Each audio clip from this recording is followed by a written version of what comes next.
In Malaysia, the words Big Bad Wolf have become synonymous with cheap book sale.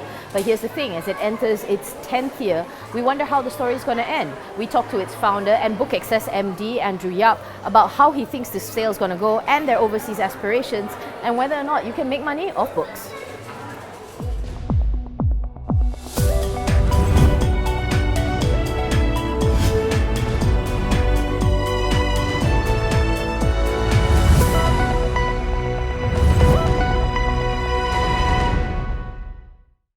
So we have Andrew with us today. Let's talk about basically your annual event, the Big Bad Wolf Sale. 10th anniversary coming up. I mean, what's your aspirations for what does the 10th anniversary of the Big Bad Wolf Sale look like?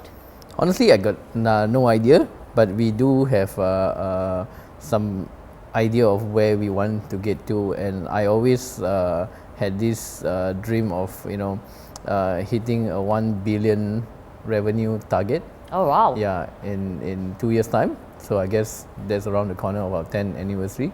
So it will be nice to hit that 1 billion. Yeah. But the thing is, at the moment, your revenue, and I've seen this in reports, is about 100 million at the moment. So yeah. 1 billion is a big aspiration. Yeah. So I mean, how are you going to do that? More books, more people, bigger space? More books, going overseas. And in the last couple of years, our revenue jumped 3-4 folds every year. So I don't see a reason not to, given that we have opened so much more new markets in Southeast Asia, and we are going to go. We are hoping to go to Africa, South America, and the target is pretty achievable because majority of the world don't speak English, and majority of the world is below the average income, and this is where we can cater to them. And majority of the world wants to learn English and wants to speak English. How are you going to make sure that people keep coming? People do share it on Facebook. They talk about the sale every single year. What are the new iterations? What are you going to bring to bring people here? And not only that, how are you going to cater to people who now read electronically on their phones or their Kindles? Yeah, that I guess is a pretty challenging task. Retail landscape in Malaysia is very challenging at the moment, but we try to evolve. This year we had a food court in the center of the hall, and we had supermarket trolleys to make it more convenient for the customers. We even changed our layout totally, to make it to make the flow better. And I think first and foremost, it will always be the books.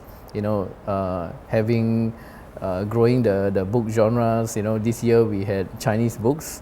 There has been a big demand for Chinese books since we started. We never catered for that until this year. And also the Malay book section has grown, and definitely the forefront of it will always be the English books, and we are sharpening our buying, to make sure we have better books every year. Let's talk about your overseas aspirations before we go on to the Chinese books. Your overseas aspirations, you just started this year. You actually went back to Indonesia twice. You actually went to Thailand. Why the push to these particular countries, and why did you feel now was actually the time for BBW to kind of go past Malaysian shores? I guess we needed to get our act right in the first place. I mean, if you're going to go to a foreign country, the stakes are really, really high, and you really got to know what you're doing there. So over the years, we've been learning how to sell books. We've been honing the whole model, and we felt also that we have made quite an impact in Malaysia. Our job is not done here, but it is time to spread the joy of reading to our neighbours first, before we venture the rest of the world. What is 2017 going to look like for Andrew, Jack, and BBW? Okay, let's start with the first one. First one would be Bangkok in February, just a small one, children's sale, and in early May would be Jakarta. We are hoping to do Vietnam probably June, July, and then China in September. That's confirmed, and so back to Kuala Lumpur in December. So that's roughly the 2017 calendar, but we are very versatile. We can add more, we can change directions overnight. Are you the type, Andrew, to look before you leap? Oh, it sounds like it. No, my philosophy is just jump, and then the net will appear.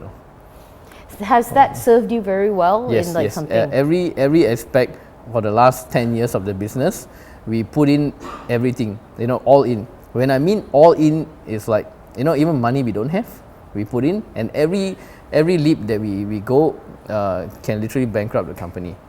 And I don't mind going back to zero, because like I said, this business wasn't started for profits. It was just, to make a change, in Malaysia. But change still needs money, and now with like 100 million in revenue, 1 billion, in your target sites, is this all making enough money at least to power your aspirations for the next couple of years? To give you exact figure, I can't, because I never sat with an accountant, not even once, never had the time to see that are we actually making money, or as long as there's enough money in the bank to buy more books, we just forge on.